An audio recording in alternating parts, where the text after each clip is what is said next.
Sign it."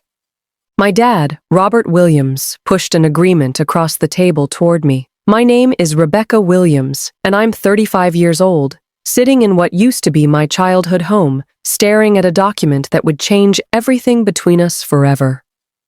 I glanced at it. It was a caregiving contract. $4 million in inheritance. How do you plan to divide it? I didn't pick up my pen. "It all goes to Michael." My father's tone was flat, as if he were commenting on the nice weather. I laughed. "And what about elder care?" "You're my daughter. Of course elder care falls to you." I stared at him while his eyes remained steady and righteous. "You're a daughter who'll marry someday, so naturally the money goes to Michael," he added. "But since I raised you, who else but you should take care of me in my old age?" I slowly set down the agreement. "So the $4 million is divided up, and now it's time to divvy up caregiving duties?" My father's expression darkened. I stood up and grabbed my purse. "Dad, you're delusional. My name is Rebecca Williams, and I'm 35 years old. I've worked in Columbus, Ohio for 12 years, earning $65,000 annually. It's not high, not low, but enough to get by. I'm not married, don't own a home, and don't have a car. It's not that I don't want these things. It's that I don't have the money. Where did all my money go?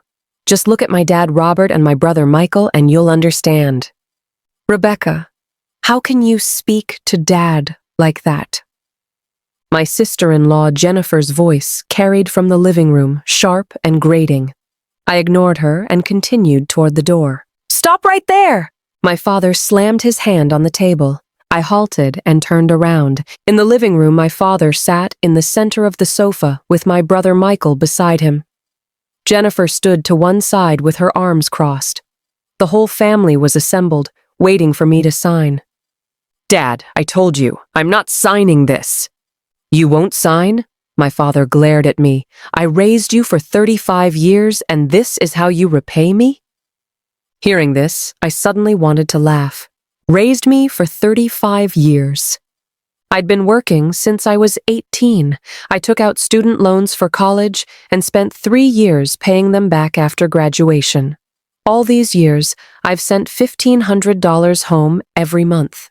Later, when my brother wanted to get married, I contributed $20,000 for their wedding. When he wanted to buy a house, I put down $80,000 for the down payment. Then, there were the 4 years of college for Michael, $15,000 annually, all from me. Adding it up, over these years, I've given this family a total of $350,000. $350,000, and I haven't seen a penny returned. Now they want to give Michael $400,000 in inheritance, give me nothing, and still expect me to sign a caregiving agreement? "Dad," I took a deep breath. "I acknowledge that you raised me for 35 years. But in these 35 years, have you calculated how much money I've given this family?" My father was stunned. "What money? We're family. What's this talk about money?" "Right, sis," my brother chimed in. "We're family. Why keep such detailed accounts?" I looked at him. My brother Michael had been the precious darling of the family since childhood. He ate steak while I ate hamburgers. He wore designer clothes while I wore thrift store finds. He attended private university while I worked to support him. He got married, I paid. He bought a house, I paid again. Now, with grandmother's $400,000 inheritance, it all goes to him. And me? I get nothing and still have to provide elder care. "Michael," I looked at him. "You say families shouldn't keep such detailed accounts. Then how about giving me half of that $400,000? My brother's expression changed. "Sis, what are you implying?" "What am I implying?" I smiled. "You take $400,000, I get $0. You want me to handle elder care while you do nothing. Is this what you call not keeping detailed accounts?" "Sis!" My brother grew agitated. "I have a wife and child. Do you know how much pressure I'm under? You're single and free. Isn't it natural for Dad to give me the money?" Hearing this, My heart turned cold. Natural? Me supporting you through college was natural. Me providing your house down payment was natural. Me paying for your wedding was natural. Now you taking $400,000 while I get nothing is still natural? Fine, I nodded. Then you handling elder care should also be natural, right? My brother froze. Sis, don't be like this. Be like what? I interrupted him. Money goes to you, obligations go to me. Why should I? Why should you? My father stood up. Because I'm your father, because I raised you, because you're a daughter of this family. I looked at him and suddenly felt very tired. 35 years. I had always thought that if I gave enough, they would eventually see me. But I was wrong. In their eyes, I was never family. I was just an ATM, a tool, something to be discarded after use. Dad, I said calmly, I am indeed your daughter. But I'm also a person. What do you mean? I looked at him, enunciating each word. This family has nothing to do with me anymore. My father was stunned. My brother was stunned. My sister-in-law was stunned. I turned and walked toward the door. Rebecca Williams, you wouldn't dare! My father shouted behind me. I didn't look back. Watch me! The door closed behind me. I stood on the porch and took a deep breath. 35 years, I had finally given myself closure. Returning to my apartment, I sat alone on the sofa, lost in thought. My mind was filled with childhood memories. My earliest memory was from when I was 3 years old. That year, my brother had just been born. At his christening ceremony, many relatives came to the house. Grandma held Michael, beaming. A boy! What a handsome little boy. I stood to the side, watching.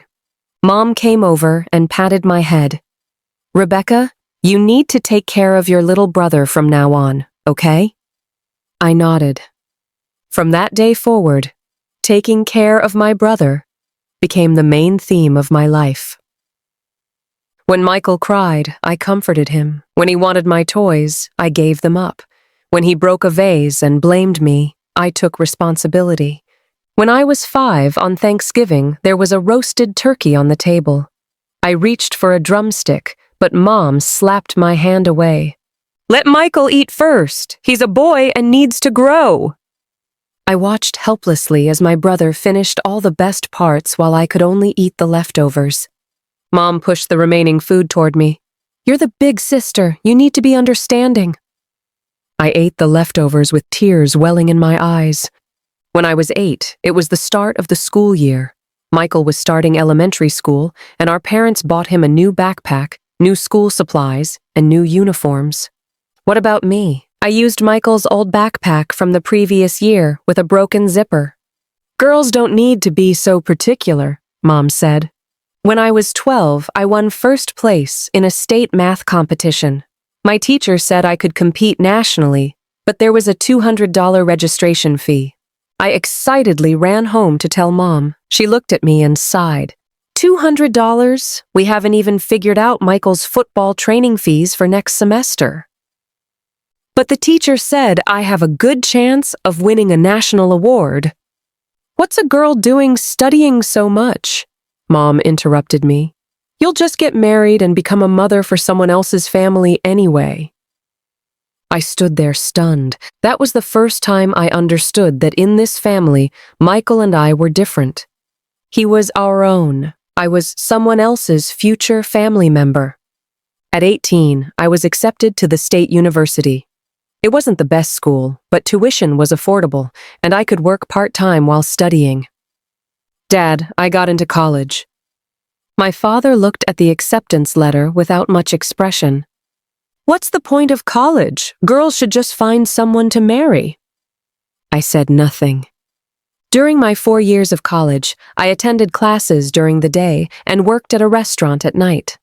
Tuition came from student loans, living expenses from my own earnings. Every month, I still sent $500 home for Michael's private university tuition. Michael was 3 years younger and attended a private university with annual tuition of $40,000. Half of the money I earned went to his education. The year I graduated, I found a job with a starting salary of $45,000, barely enough to live on in Columbus. I thought I could finally save some money, but then my father called. Michael needs to buy a car. He's short on the down payment. You need to contribute $30,000. I was stunned. Dad, I just started working. I don't have $30,000. Then get a loan. My father's tone brooked no argument. Michael has a job now. How can he work without a car? I took out a loan. I borrowed from the bank and scraped together $30,000. It took me 2 years to pay it back. While Michael showed off his new BMW at home, I rode public transportation in the city and ate convenience store meals. When I was 27, Michael got married. My father demanded I contribute $20,000 for their wedding. You're the big sister. We need to maintain appearances. I gritted my teeth and paid. When I was 28, Michael bought a house. My father demanded I contribute $80,000 for the down payment. You're single. What do you need so much money for? Michael has a family and many expenses. I paid again. $80,000 represented all my savings from 7 years of work. From then on, I was back to living paycheck to paycheck. When I was 30, I was dating someone named David. His family wasn't wealthy, but he treated me well. We planned to marry, but weddings cost money. I asked my father, Dad, I'm getting married. Could you help me out? Not much, just $10,000. My father fell silent. $10,000? You think money grows on trees? But I gave Michael $80,000 for his house. That was your obligation, my father interrupted me. He's your brother. If you don't help him, who will? What about me? You're a girl. Once you marry, you belong to another family. Your boyfriend should pay. In that moment, my heart turned completely cold. My engagement to David eventually fell through. His mother thought my family was too selfish and worried about endless demands. She didn't know that I had never asked them for a penny. Throughout everything, I had only given. But in outsiders' eyes, the Williams family was seen as greedy. At 35, I remained single. Unmarried, no house, no savings. 12 years of salary, all given to that family. Now that family was telling me, grandmother's $400,000 inheritance, you get nothing, but elder care is your obligation. I lay in bed, staring at the ceiling. Tears slowly rolled down my cheeks. I didn't hate them. I just felt that these 35 years, my life had been a joke. The next morning, my father called. Rebecca, come home for dinner. His tone was much calmer, as if yesterday's incident had never happened. I'm not coming. You stubborn child, what's wrong with you? My father sighed. We're family. What can't we discuss sitting down together? I didn't respond. Michael and Jennifer both said the elder care matter can be discussed. Come back and we'll talk it through properly. I was stunned for a moment. Discussed? When had this family ever discussed anything with me? I hesitated, then decided to go anyway. Not because I was softening, but because I had accounts to settle. When I arrived home, the whole family was assembled again. The difference was that this time even Aunt Patricia was there. Patricia was my father's sister who owned a beauty salon downtown and lived comfortably. When I was little, she had been kind to me. Rebecca's here? Aunt Patricia waved me over. Come sit, come sit. I sat down beside her. My father cleared his throat. I called everyone here today to clarify the elder care situation. I remained silent. The $400,000 is non-negotiable. My father's tone was firm. This is money Grandma left me and I can give it to whoever I want. I sneered inwardly. Sure enough, discussion was fake. Forcing my compliance was the real agenda. But regarding elder care, Rebecca, you're the eldest. You need to take responsibility. Why? I spoke up. Why? My father glared at me. Because I'm your father.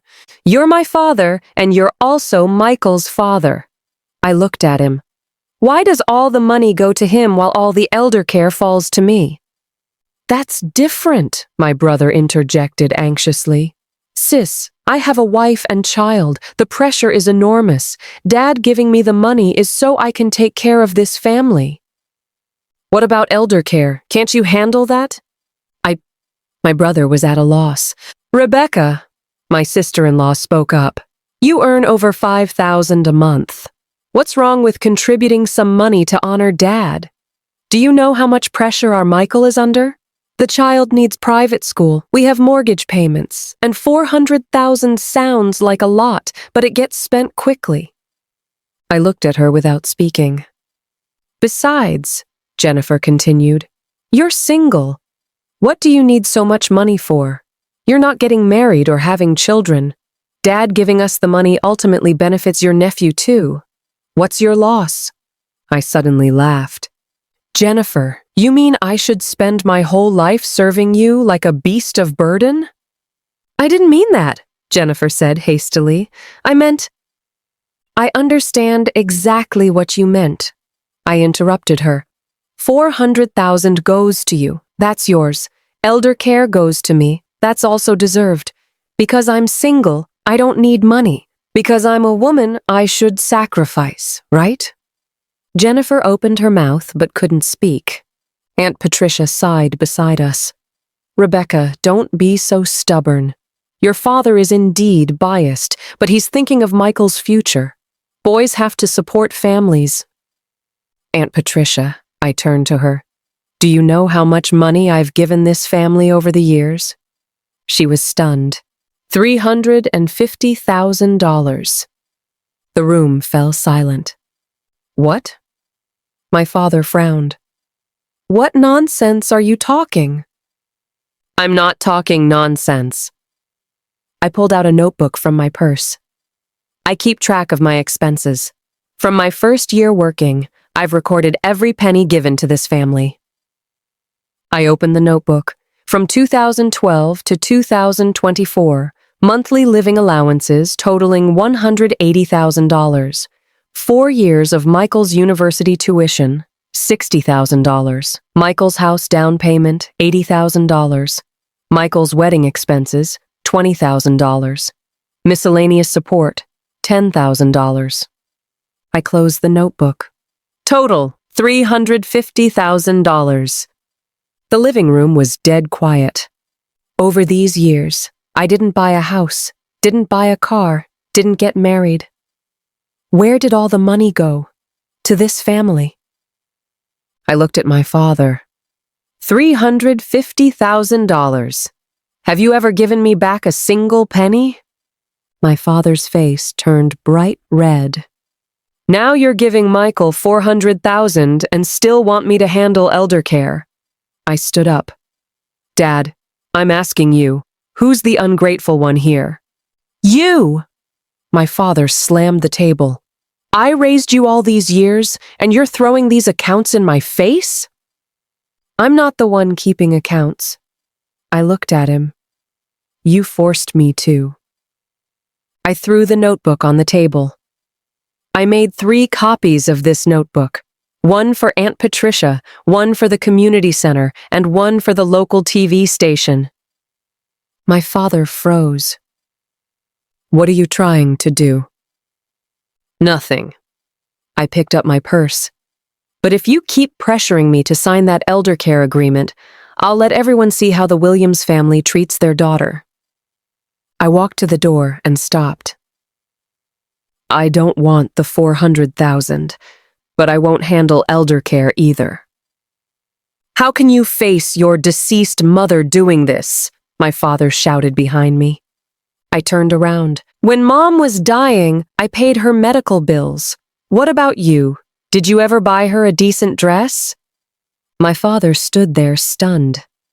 I walked out the door. This time, I didn't look back. For the next few days, I turned off my phone, not because I didn't want to face things, but because I needed time alone to think. I visited Mom's grave. The cemetery was in the suburbs, very peaceful. I bought white roses and placed them at her headstone.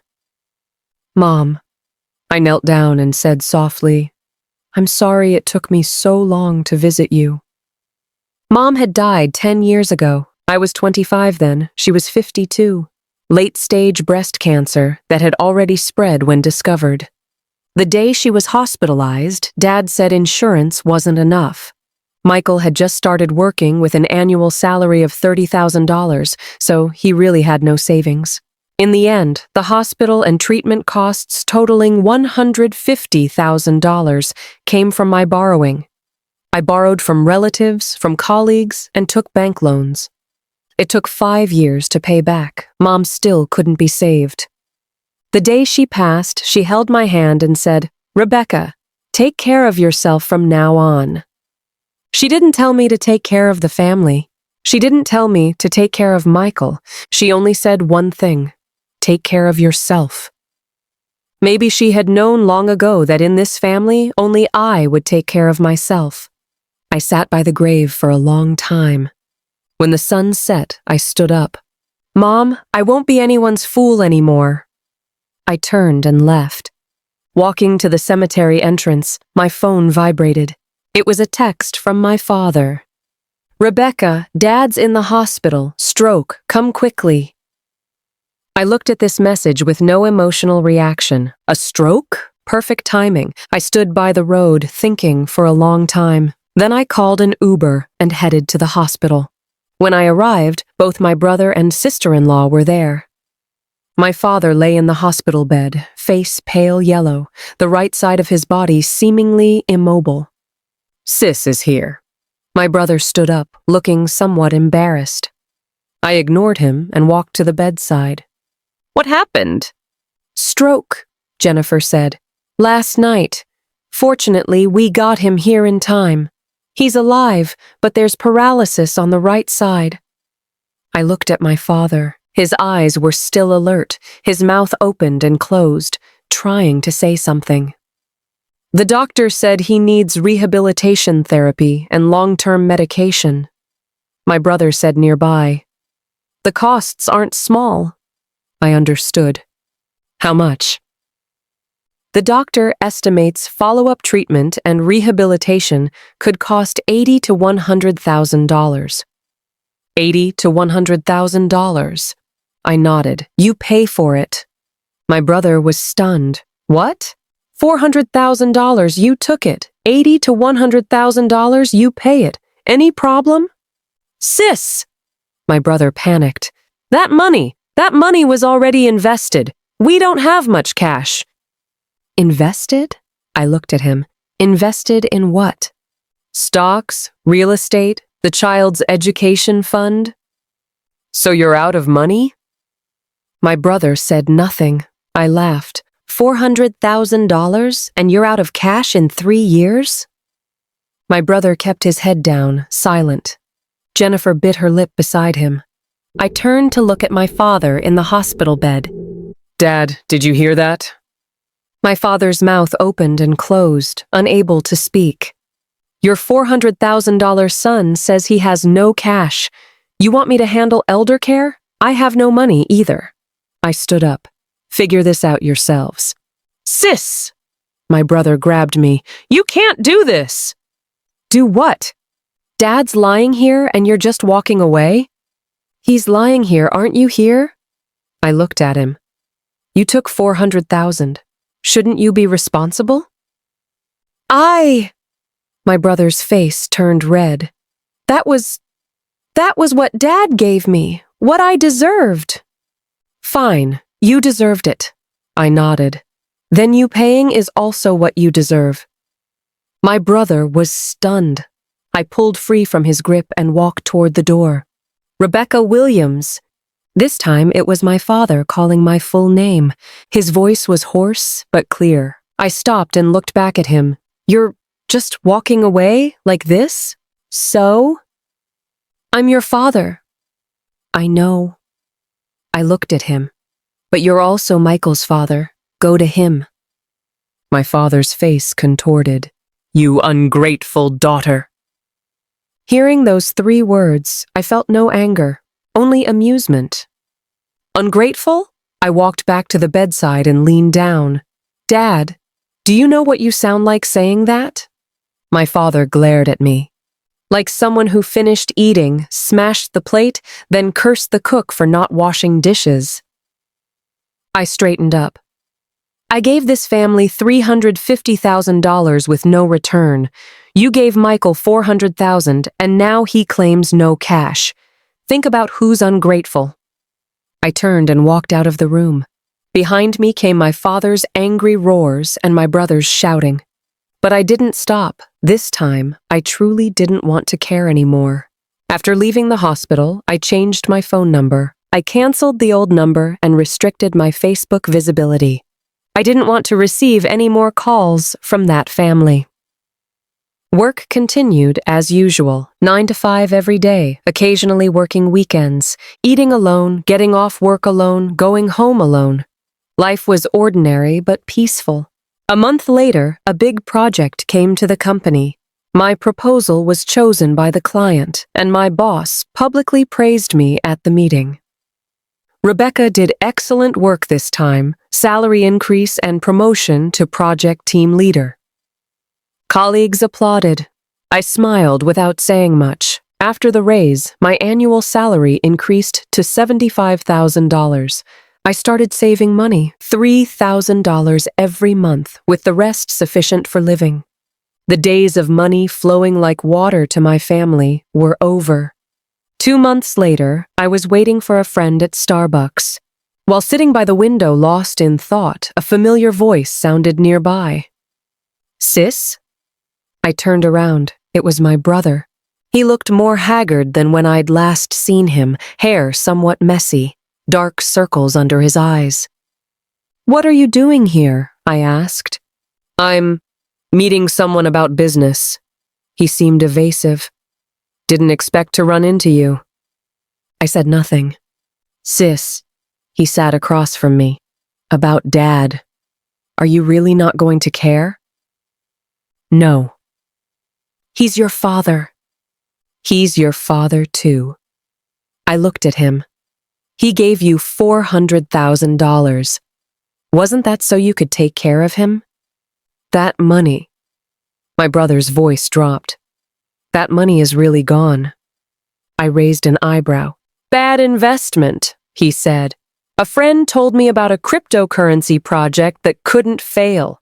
I invested $200,000, turned out to be a scam.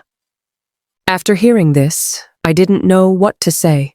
$400,000 and $200,000 lost to investment fraud. What about the rest? What about the rest? I asked. House, renovations, and other things? He didn't dare look at me. I could roughly guess what those other things were. Luxury cars, designer goods, high-end consumer items. Over the past 3 years, I'd seen everything my brother posted on social media. At the time, I thought, well, it's $400,000. He can afford to splurge. Now it seemed he'd splurged too quickly. So you have no money for Dad's treatment? My brother nodded. And you came to find me? Sis, I know you hate me. I don't hate you. I interrupted him. He was stunned. I just think you deserve this. My brother's expression changed. Sis, how can you say that? Why can't I? I looked at him. Since childhood, you got whatever you wanted. Money came from me. Your marriage and house purchase came from me. Now you've squandered $400,000 and come to me again? I'm your brother. So what? You can't just watch me die. I'm not watching you die. I stood up. I'm saving myself. I picked up my purse, preparing to leave. Sis! My brother stood up to block me. Are you really not going to care at all? I looked at him and suddenly remembered something. By the way, you once said that when you had money, you'd pay me back. My brother froze. $80,000 for the house down payment, $20,000 for wedding expenses. When will you repay that? My brother's face went pale. I don't have it now. No money? I smiled. Then we'll talk when you do. I walked around him toward the door. Sis, he shouted behind me. Are you really not going to care about Dad? I stopped and looked back at him. When you had $400,000, did you think about caring for me? My brother stood there stunned. Michael, I said, I've owed this family enough in my lifetime. From now on, you walk your own path. I pushed open the door and walked into the sunlight. Behind me was my brother's silence. I thought things would settle down from there. After all, I had made my position clear, but 3 days later, Aunt Patricia came looking for me. Rebecca, she sat across from me with a troubled expression. You know about your father's condition? I know. Michael can't come up with the rehabilitation costs. I know that too. Won't you do something? She sighed. He is your father after all. Aunt Patricia, I interrupted her. Let me ask you something. Go ahead. When I was little, you bought me a dress. Pink with lace trim. Do you remember? She paused, then nodded. I remember. You were 8 years old. I wore that dress for 1 week before Michael cut it up. I cried and went to Dad. Do you know what he said? She shook her head. He said, It's just a broken dress. Why cry? When you get married, what dress won't you have? I looked at her. That was the only new dress you ever gave me, and the only new dress I owned in my childhood. Tears welled in Patricia's eyes. Rebecca, I don't hate my father, I said. I just don't want to be anyone's fool anymore. But now he's sick. He's sick, and he has a son to care for him. I said calmly. His $400,000 son. Patricia fell silent. Aunt Patricia, I said, don't put yourself in a difficult position. This matter is beyond your control. She sighed and stood up. Rebecca, I understand you, but your father… Sigh. She stopped at the door. Your father once said something. I don't know if I should tell you. What? He said, I favor Michael, so what? He's male and can continue the family bloodline. Can Rebecca? I was stunned. Patricia looked at me with complex emotions in her eyes. Rebecca, your father will never change. You try to let it go. She left. I sat alone in the room, staring at the ceiling. He just favors Michael, so what? He's male and can continue the family bloodline. What about me? I'm nothing. Tears silently streamed down my face. 35 years, I finally heard what my father truly thought. In his eyes, I wasn't a daughter. I was just a tool born the wrong gender. Another month passed. My father was discharged from the hospital, but his paralysis hadn't improved. He needed care. My brother and sister-in-law cared for him at home for 2 weeks before they started fighting. Aunt Patricia called to tell me these things while I was working overtime. Jennifer says she has to work and can't care for your father all day. Michael can't either because he's still trying to raise money to fill the holes. So what now? Your father wants to hire a caregiver, but there's no money. I didn't speak. Rebecca? Patricia's voice was hesitant. I know I shouldn't say this, but your father is still your father.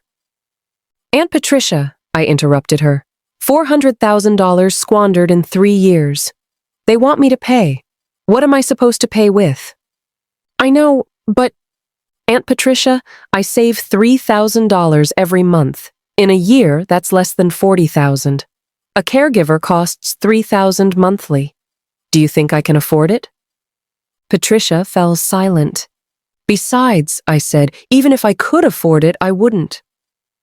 Rebecca, Aunt Patricia, please stop trying to persuade me. I took a deep breath. I've given enough to this family over the years. Now it's someone else's turn. I hung up. 2 days later, my brother came looking for me again. This time at my office building. He leaned against an ordinary used car, not the Tesla he used to drive. "Sis, what are you doing here?" "I came to borrow money from you," he said directly. I looked at him without speaking. Dad's caregiver costs $3,000 a month. I really can't come up with it. "Where's your Tesla?" "Sold it." He kept his head down, last month to pay debts. "What about the expensive watch?" "Pawned it." "What about that $200,000 investment project?" "The guy disappeared. Can't find him. I reported it to police, but they said it's hard to recover." After hearing this, I felt a sense of absurdity. $400,000 gone in 3 years. "Sis, I know you hate me." "I told you I don't hate you." "Then will you lend me some money?" "How much? 20,000? No, even 10,000 would work." He looked at me with pleading eyes. I had never seen my brother like this. Since childhood, he'd been the family's treasured darling. Whatever he wanted, he got. Whatever he wished for came true. And now he stood before me asking to borrow $10,000 for our father's treatment. "Michael," I said, "do you remember what you once told me?" He was stunned. "You said, 'Sis, you're single and free. Isn't it natural for Dad to give me the money?'" His face reddened. "You also said family should help each other." "Sis, at that time It's fine." I interrupted him. "You were right. Family should help each other." I turned toward the company entrance. "Sis," he caught up, "you really won't lend to me?" "No." "Why?" "Because you've never paid me back." My brother froze. 80,000 down payment, 20,000 wedding costs, plus all the miscellaneous amounts over the years. Have you ever repaid me a single penny? He opened his mouth but couldn't speak. "Michael," I said, "it's not that I'm heartless, it's that you wore out my heart." I walked through the company entrance. Behind me was my brother's silence. Days passed one by one. I no longer paid attention to any news from that family. Work, saving money, occasionally dining with friends. Life was simple but unprecedented in its peace. Until one day, 3 months later, it was a weekend, and I was reading at home. The doorbell suddenly rang. I opened the door and was stunned. 2 people stood outside, my brother and my father. My father sat in a wheelchair, pushed by my brother. He had lost a lot of weight, his hair had turned white, and his right arm hung limply. "Sis," my brother's voice was very low. "How did you get here?" "Dad wanted to see you." I looked at my father in the wheelchair. His eyes were still cloudy, but when he looked at me, there was something I couldn't quite identify. "Rebecca," he spoke, his voice hoarse. "What is it?" "Won't you invite us in?" I was silent for a while, then stepped aside to let them through. They entered the house. I poured 2 glasses of water and placed them on the coffee table. "Well, what is it?" My brother glanced at my father, who nodded. "Sis," my brother said, "Dad wants to apologize to you." I was stunned. Apologize? Had my father ever said the word apologize to me in his entire life? Apologize for what? My father's mouth opened and closed, his eyes suddenly reddening. "Rebecca, I wronged you." I looked at him without speaking. All these years, I was indeed biased. His voice was broken and intermittent. "When your mother passed, she told me to treat you better. I failed." Hearing this, I felt a momentary wavering in my heart. But only momentary. "So what? Rebecca, could you come back to see me?" I looked at him and suddenly wanted to laugh.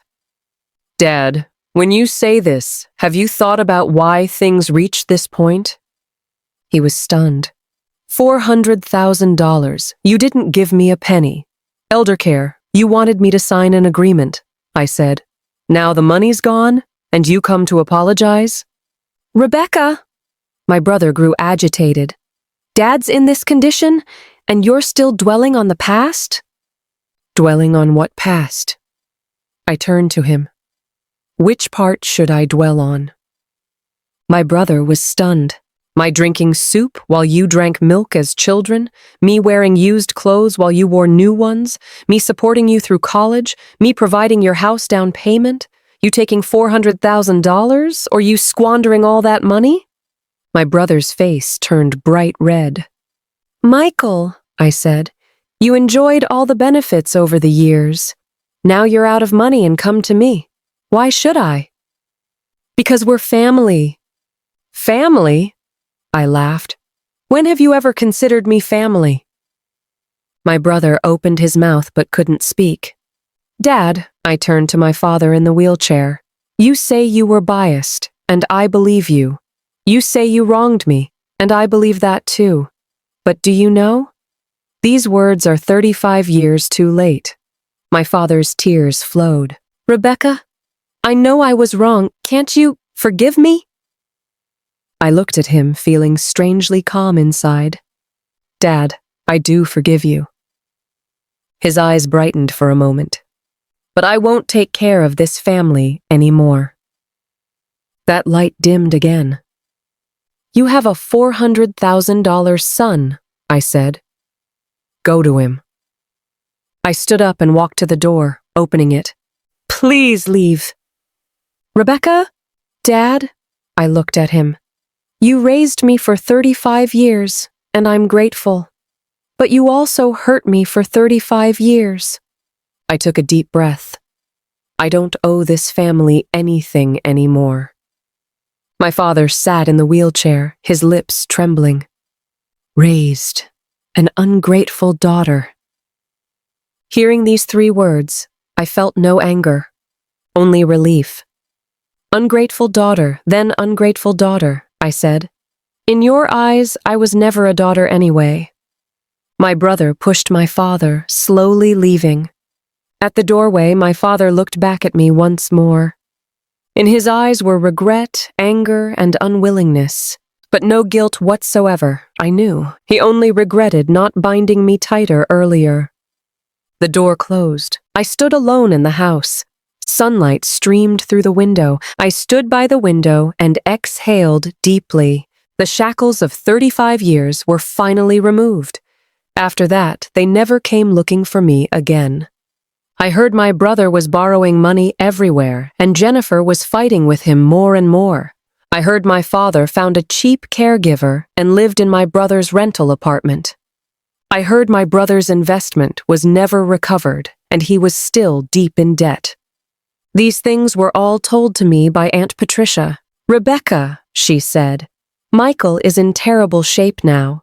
Jennifer wants to divorce him, and the child will be awarded to her too. Your father, Cy, the caregiver quit too. Michael can't manage the care. Won't you really help at all? Aunt Patricia, I said, I helped for 35 years. Now it's someone else's turn. She was quiet for a while. I understand you. Thank you, Aunt Patricia. After hanging up, I continued working. Company projects kept growing, and my responsibilities became more important. Half a year later, I was promoted to manager. My annual salary increased to $95,000. I started looking at houses, not huge houses, just a 2-bedroom apartment would suffice. Enough for me to live alone, enough for me to save for retirement. The day I looked at houses, the realtor showed me several options. One was in the suburbs, with good lighting and reasonable price. This one is $250,000. 20% down, monthly payments around $1,200. The realtor said, perfect for someone living alone. I stood by the window, looking at the view outside. Not a high-end community, but quiet and peaceful. There was a small park downstairs where I could walk in the evenings. "I'll take this one," I said. The realtor smiled. "Great, I'll help you with the paperwork right away." That night, I sat alone in the new house for a long time. The empty room had nothing in it, but my heart felt more secure than ever before. This was my own house, not my brother's, not my father's, my own. 35 years. I finally had a home that belonged to me. My brother's divorce proceedings concluded 3 months later. Jennifer took his remaining savings and the house. The child was awarded to Jennifer. My brother was left with nothing. Aunt Patricia said he now lived in a small apartment, doing odd jobs daily. My father also lived there, but with no one to care for him, his health was deteriorating. "Rebecca," Patricia said on the phone, "Michael came to borrow money from me yesterday. I lent him $2,000. "Aunt Patricia, that's your money. If you want to lend it, lend it." "I know, but he's really in bad shape now."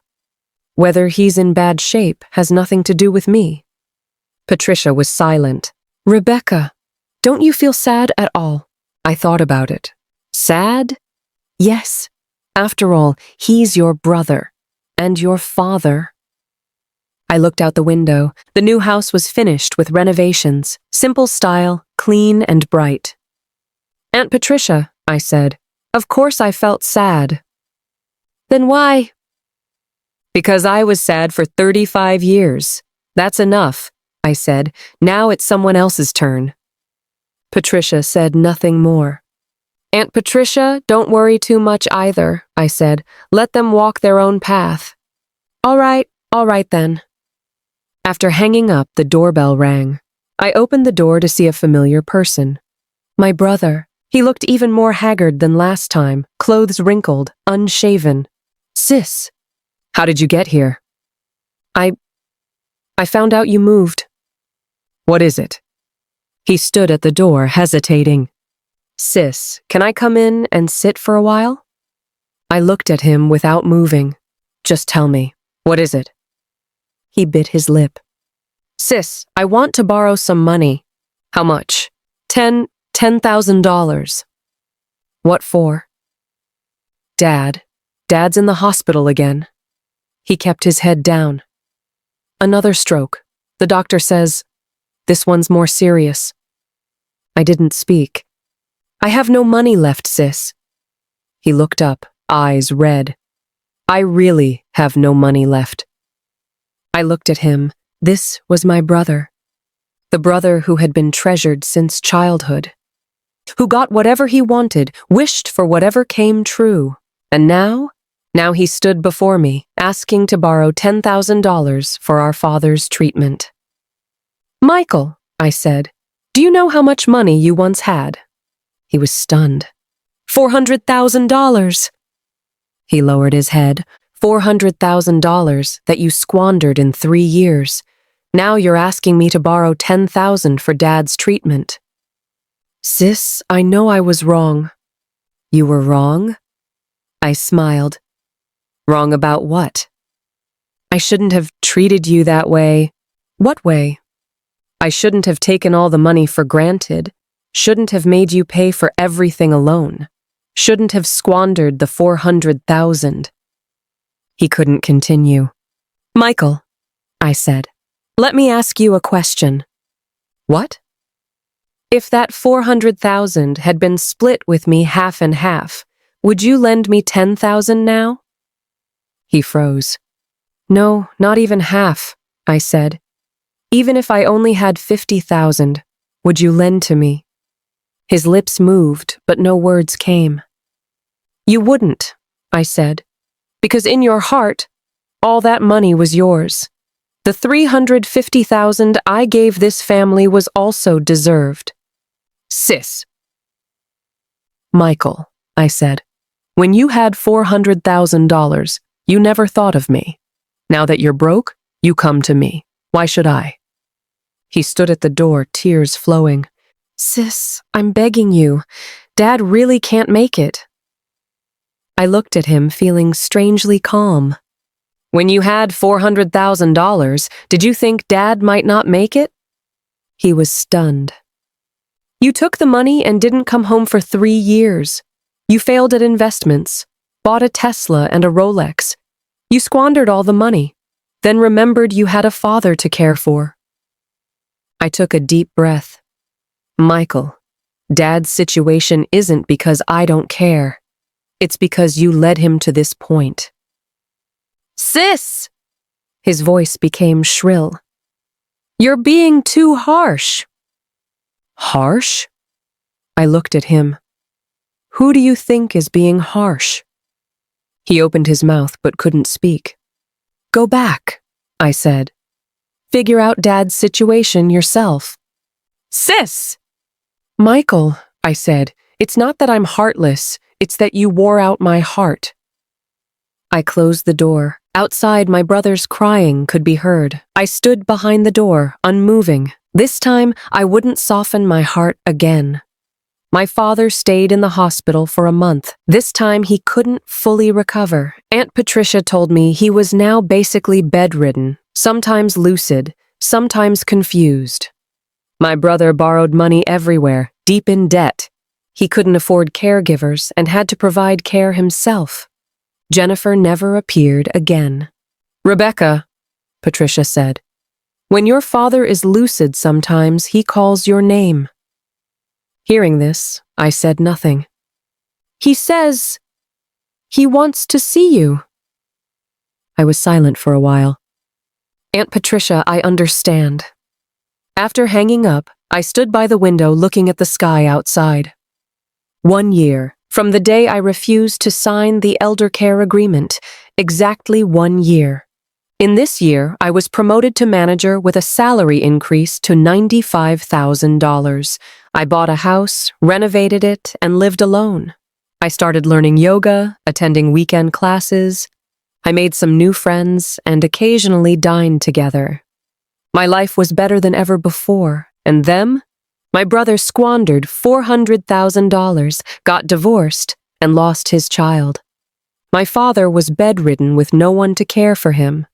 It wasn't that I didn't care, they deserved it. On the weekend, I went to see a movie, alone, sitting in a corner of the theater. The movie told the story of a girl and her father. The girl was ignored by her father since childhood and moved far away when she grew up. Later, when the father became ill, the girl returned to care for him. Before the father died, he held the girl's hand and said, "I'm sorry." The girl cried. I sat in the darkness, tears flowing, but I knew my story wouldn't have such an ending, because my father had never truly said, "I'm sorry." He would only say, "Raised an ungrateful daughter." After the movie ended, I walked alone on the street. The weather was nice, sunshine warm. I took a deep breath, savoring the taste of freedom. 35 years. I had finally become the person I wanted to be. 1 year later, I sat in my new office, looking at the city outside the window. This year, the company expanded, and I was promoted to department director. Annual salary $120,000 plus year-end bonuses. Total annual income around $150,000. I moved to another house, larger with a small balcony. Evenings I could sit on the balcony drinking tea and watching stars. Life was ordinary, but incredibly peaceful. There was a knock on the door. "Rebecca, I've placed today's meeting minutes on your desk." "Thank you." After the assistant left, I continued looking outside. The weather was beautiful, sunlight streaming in, warm. My phone vibrated. I picked it up to see it was Aunt Patricia. "Rebecca, Michael came to see me yesterday." "Oh? He said he wants to see you." "See me for what?" "He said he has something to tell you." I was silent for a while. "Aunt Patricia, please tell him for me. Everything that needed saying has been said." "All right. Okay." Patricia sighed. "Rebecca, your father isn't doing well." Hearing this, my heart had a moment of fluctuation. "He still calls your name sometimes lucid, sometimes confused."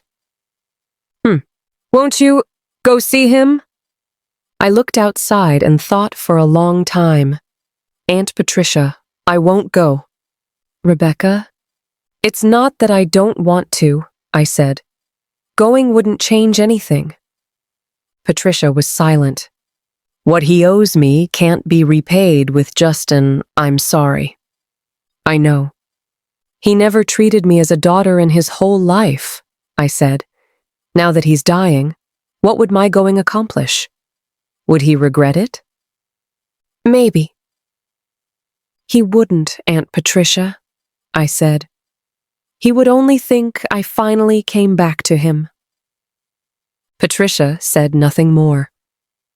Aunt Patricia, I've owed this family enough for a lifetime. I took a deep breath. Let them face the rest themselves. All right, Rebecca. You take care of yourself too. I will, thank you, Aunt Patricia. After hanging up, I looked at my phone screen. There was a missed call, showing Dad. That was a number I had saved before. I glanced at it and didn't call back. Setting down the phone, I stood up and walked to the window. Sunlight streamed in, very warm. I stood by the window and took a deep breath.